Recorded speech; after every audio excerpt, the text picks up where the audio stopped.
All right. Hi, Watercolor 1 class. So this is the first of what's going to be kind of your techniques or um, kind of just some color theory, I guess is what we're going to start with. So we're going to start with just a basic color wheel. If you had me an intro to art or Miss Forsberg, or if you had, if you took painting 1 or 2, a color wheel should not be totally new to you. It's just a simple way that colors get organized based on which colors are mixed together.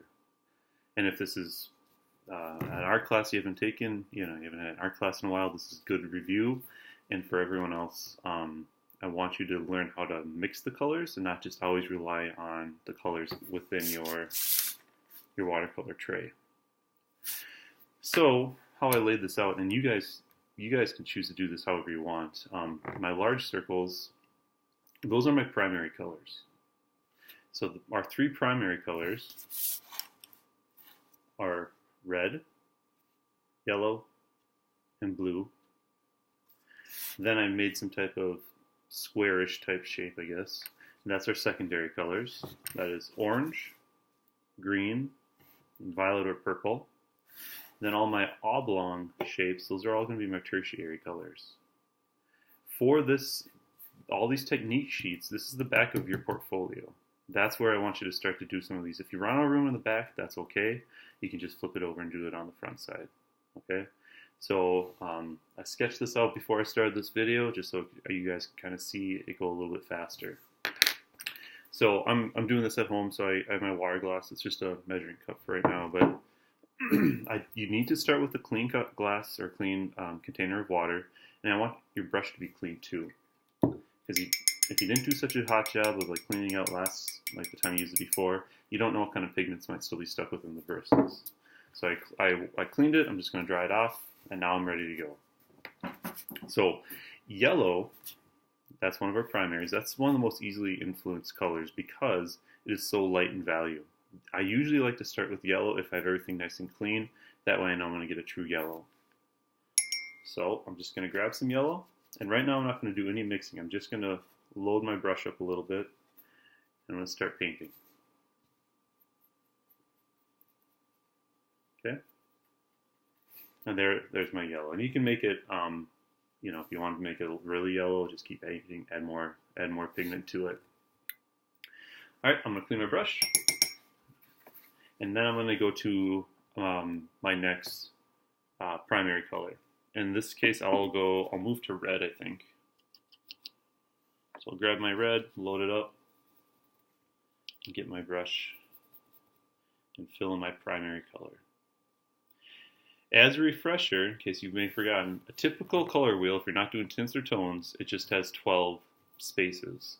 So when you go to start to sketch this, you may want to start out as a clock. So pretend yellow is noon. We move around. Red would be 4 o'clock. Move around. Now we're at 8 o'clock for blue. And that kind of helps you space it out. But you need to have 12 separate spaces. And again, you can choose how this looks. You can use your phones to see different ways to design a color wheel. But the main part that I want you to do is to actually be mixing it for this assignment.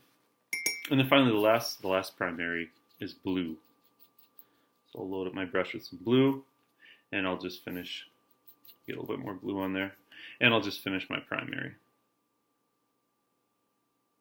So what I'm asking of you for this assignment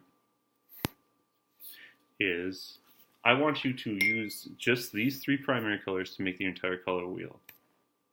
That would mean including your secondaries. And I know you're going to say, well, Mr. Check, we have the secondaries in our tray. We have orange, green, and violet.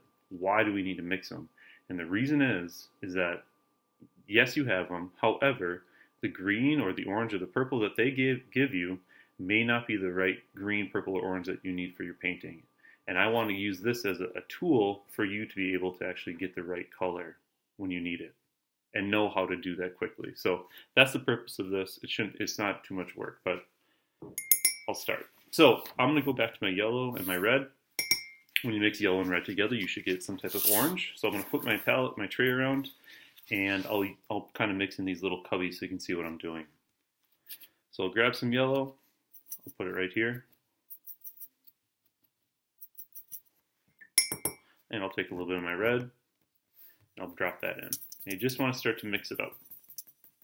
And what you're looking for, usually I try to go for some type of like carrot or pumpkin orange, and that's usually right where I want to stop for my orange. So that's actually pretty good. And then I'll just fill in my secondary spot, my little box. So there's my orange. From there, since we already have this orange made, I'm going to grab some yellow again, put it right here, and just take some of that orange and mix it into it. Because I'm going to try to get a yellow orange, which will go in between my yellow and my orange. Okay, so mix, mix, mix, and there's my yellow orange. So not yellow, not orange, it's just that in between. Because I mixed in the separate compartment, my orange is still good, it's not contaminated. I can dry my brush off, grab just a little bit more red, put it in my orange, mix it up. Actually, I took too much red. There we go. And now I have a red orange, and I'll fill that in to your tertiary spot.